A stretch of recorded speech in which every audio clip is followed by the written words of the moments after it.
Susie M Bruning is a versatile writer and avid traveller. In her debut novel, Leave the Keys in the Visor, she weaves a captivating tale inspired by her trip to Scotland with her father and brother. And Susie joins us now at 6 in the morning. How are you today? I'm very good. Thank you. Thanks for having me. So, what was the inspiration behind Leave the Keys in the Visor? Actually, I did take a trip to Scotland. I had family members with me, so the book is constructed around the trip that went to Scotland, but that's the bare bones of it. I just used the trip to build the book. So, yeah, Yeah. I was actually in Scotland. I didn't make it up. We did have a trip. There were some bumps and bruises along the way, but nothing that like the fictional book portrays. So, Yeah. yeah. So, without giving too much away, of course, what is the journey that we go on in the book? Natalie Calhoun is a female cardiologist in the United States, doing a fantastic job at her day life. But her personal life, as so many people can be, is a disaster. And she's forced on this trip into Scotland with a kind of messy father and also a brother that she hasn't had too much communication with. And they've got some stuff in the past that they've kind of had to deal with. And it just turns into a whole quagmire of crap on the trip, for lack of anything else, with Scotland in the background, of course, because that's beautiful. So, Yeah. yeah. And what was it about being in Scotland that you felt you had to base the book there? Well, I don't know. I'm an American, so anything outside of our country seems like a good backdrop Yeah. to use as a book for at least a selling point, you know. And there's whiskey, there's coffee, there's driving erratically, there's castles, you name it, makes for a good book. Where are you located? Are you English or Scottish or I'm Irish Scottish, yeah. or Oh, I'm so sorry. I'm like talking to you about Scotland and you're Scottish. That seems bizarre. Uh, but it was great. It was great. We were in the Hebrides, Ooh. which, for people who don't know, are the islands off the coast of Scotland, and they're fantastic. They're a little, it's a great place to spend time and run around the islands in little cars. But the roads are very, very small there, as you probably know. Yeah. So it can lead to some disastrous moments if you're not used to it as an American when we have these very large paved roads. So yeah, I mean, all the ingredients were there to make a great book, I thought, so that's why I did it. Did you base the book in the Hebrides or was it other parts or maybe various parts? It starts in Edinburgh. I know I'm not saying that correctly for you. I don't have the Scottish burr. And then we fly out to the Hebrides, and then we go up into the Highlands in northern Scotland. We end up at Culloden. Yeah, for sure. So, I mean, that was a place that I always wanted to see, and it's included in the book as well. So, yeah, and then they fly home. There's a day spent in Wales, which is gorgeous as well. And then, yeah, and so through this circular motion through Scotland, we're also kind of dealing with the soap opera that is this family's dynamics. Yeah, Yeah. but with in Scotland. Of course, there's some comedic moments in the book as well. So, how did you Yes. strike the right balance between humour and the underlying darker themes of the book? I think anytime you have siblings in the mix, I don't know, do you have any siblings? Yes. Yeah, okay. So, and I think anytime you have siblings and family, I don't know about your family, but I mean, just in the mix of our own humor, I think there's a lot of dark stuff that comes in and out. I mean, I work for a hospital. I've worked for a hospital for 25 years. So there's a certain amount of very gorish, mortuary kind of humor that slips in every day. And I think that's just how you cope with it. It's impossible not to be that way. So I think that my personal life, that kind of dark humor splits in and out of all of my writing. I just can't help it. And I think a lot of people can really sympathize with that, especially when you're dealing with family stuff. You know, it gets outside the lines and a little bit blurred when you're dealing with family stuff. So you can't help but laugh at even the dark stuff, you know, it's always there. And especially when you're on vacation, it's not going well. You have, these familiar problems. And it was actually pretty easy, but I love, love, love dark humor. I think it's a hysterical thing. I know it's not for everybody, but especially when you have siblings in the mix who do it as well, I think it's fantastic. It makes a book really funny. And I can't imagine reading a book if it's not at least a little bit funny.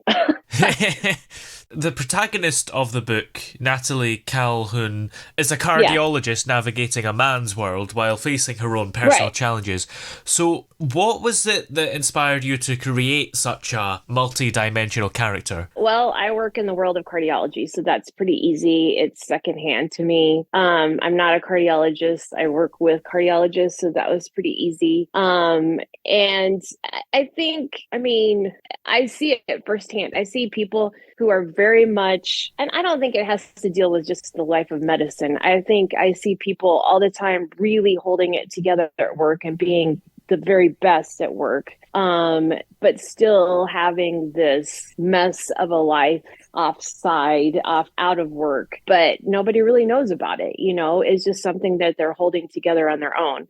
So I think that creates a great dynamic to have an individual, especially a female, working in a man's world, holding it together there, but like having all of these other side problems that most people don't know about except for her own family. Yeah. So it made for a very complicated person. And was there a particular message that you wanted to convey through her story? Just family and love and forgiveness, and just the pathway that a person can take to overcome certain obstacles in their path, but still making a very enjoyable read at the same time. So, watching her from the beginning to the end and discovering the journey that she takes in order to figure out her family and her own life, I would say. And the title of the book is interesting because it's Leave the Keys in the Visor. It's quite a catchy title.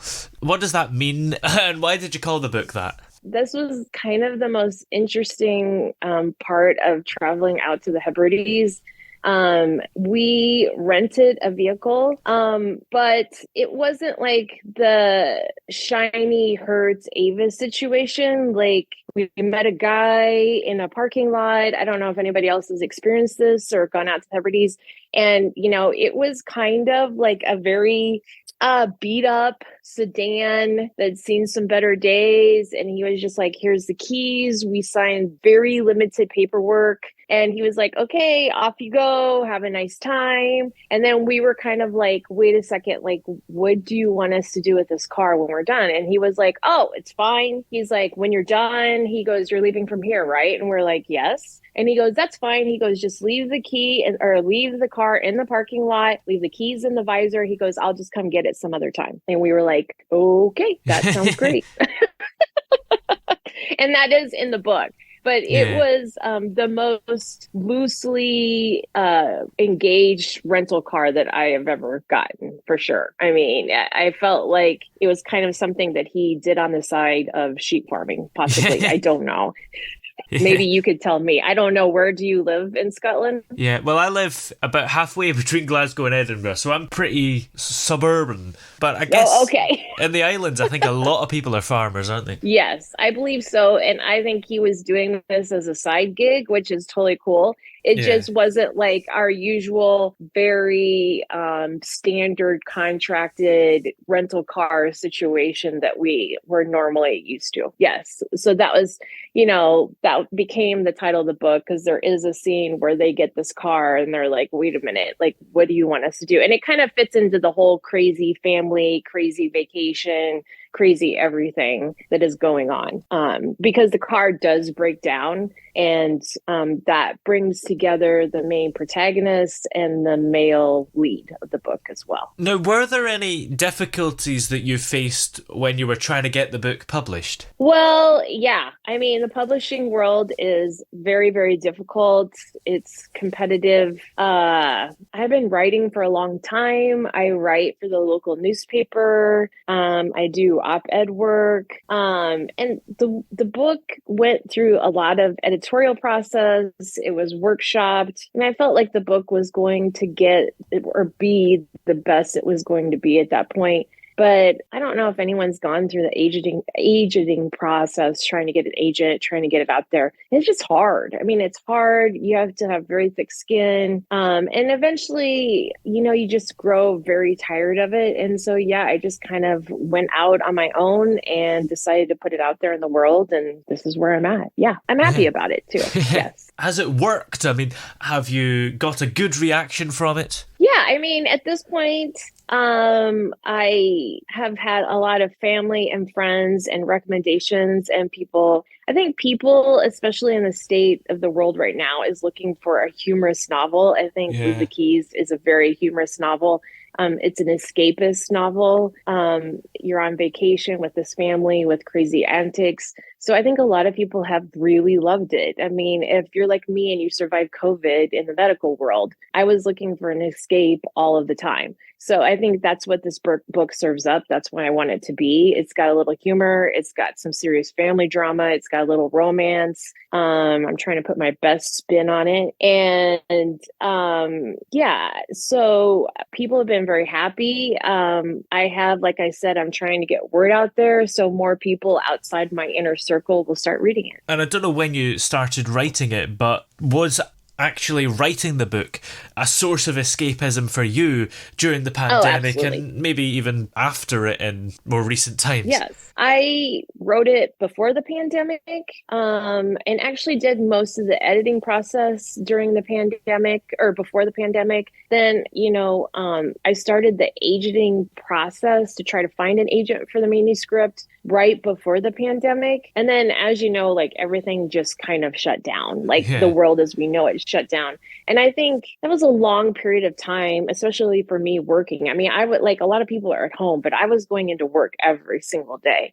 And so I think at that point, especially watching so many people pass away and die at work, I think you get to the point where you're like, I don't care about this anymore. I put all this work in it. Life is short and I'm putting it out there. I'm putting it out there because I'm tired of waiting. And I think especially, I mean, I think everybody had a sense of mortality those 3 years. And you're just like, okay, if I'm going to do something, I'm going to start doing it now. And then my father is, I did take this trip with my father. My father passed away, not during the pandemic, but after the pandemic. So, I mean, everything kind of came full circle for me. Absolutely. Yeah. You were working full time even before COVID. So was it difficult to find time to actually get down and write the book? Well, the book was mostly written before COVID. I think I spent most of like COVID, like it just kind of sat there. It sat there in limbo. The book was written mostly before that. I did some editorial stuff during COVID. I don't know about anybody else, but if you want to write, it's not a glamorous affair. I mean, for those of us that work part-time or full-time and try to write, I mean, it's like pulling your hair out trying to get stuff accomplished. So to anybody who's written a book and been a mom, been an employee, been anything else as well, it's a challenge. And you should congratulate those people because it's hard, so hard. And that's another reason why I just put out there, when you put this many hours into a project, you want it to see the light of day for sure. And were you glad that you got it done before COVID? Oh, absolutely. Yeah. I mean, COVID sucked the life out of everybody in the medical field. It was all consuming. It was depressing. It was like the best and worst of times as far as like me bonding with my employees, but like the worst of times and dealing with things in the hospital. I just don't think that I would have had the capacity to write this during COVID. It was a good thing that it was done. I read a lot of like very sugary, sweet novels during COVID. It was like I couldn't read too much that was serious. I had to have something light when I came home. So I did a lot of reading during COVID just to escape. The book was pretty much done and I was just sitting on it essentially during COVID. Well, have you got any ideas for any future books if you'll find the time? Oh, yeah, I think I'm back up into what I would call the mood of writing again. I'm thinking about, if you can believe this or not, like a mix of the Great British Baking Show with Pride and Prejudice with a little murder mystery in it. Yeah. Wow. Little crazy mix like that. Yeah. I love Pride and Prejudice. It's like my favorite novel. So I'm trying to figure out a way of blending the Great British Baking Show with Pride and Prejudice. Prejudice. How are you going to blend the two? Because they're two very different works, aren't they? Oh, I think, I mean, Pride and Prejudice is done like a million different ways. Yeah. But I think it would be easy to have two competitors, Darcy and Elizabeth Bennet, portrayed as two, future pastry chefs competing it out on the Great British Baking Show with all the other entanglements as well. I've written like a small part of the beginning part of it, but yeah, I think it's possible. I've got to like map it out a little bit more in my head, but there's been stranger Pride and Prejudice put out there, I'll tell you that. Yes, for sure. There certainly has, and I think it's finished now, but at the start of this year there was a Great British Bake Off the musical running, so Shut you up. could do Really? anything with it. Yeah, there was. I think it was in London at the West End, but I think it's just finished. Hopefully it'll come back. Oh, okay. Well, yeah, I could see a Will Darcy and Elizabeth Bennet hashing it out on the Great British Baking Show with like the very glaring aunt getting involved, and I have to figure out where I don't want to like exactly follow Pride and Prejudice. I just want like a subtle hint of it. But if they can make a musical out of the Great British Baking Show, yeah, I think I can do like a Pride and Prejudice Great British Baking Show for sure. Yeah, I think so.